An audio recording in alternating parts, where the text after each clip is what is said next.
జీవితమంటే కేవలం గాలి తీసుకొని వదిలివేయడమే కాదు, సత్యం, కర్తవ్యం, ధర్మం కలిసిన ఒక పవిత్రమైన ప్రయాణం. ఆ ప్రయాణానికి ముగింపు చూపించే మరణం నిజంగా అంతమా, లేక ఇంకేదైనా దానిని మించి ఉందా?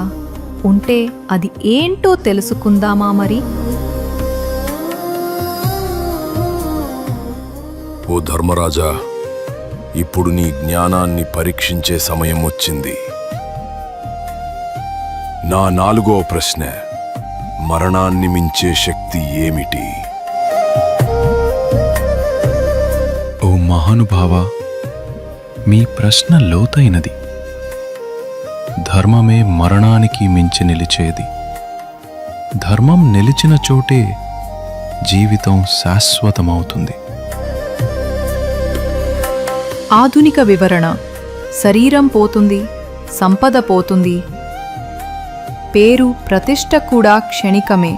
కానీ మన ధర్మం, మన మంచితనం, మన కర్మలోని సత్యమే ఎప్పటికీ నిలిచిపోతుంది. అదే మన నిజమైన అమరత్వం. మన జీవితం ముగిసినా ధర్మం జీవిస్తూనే ఉంటుంది.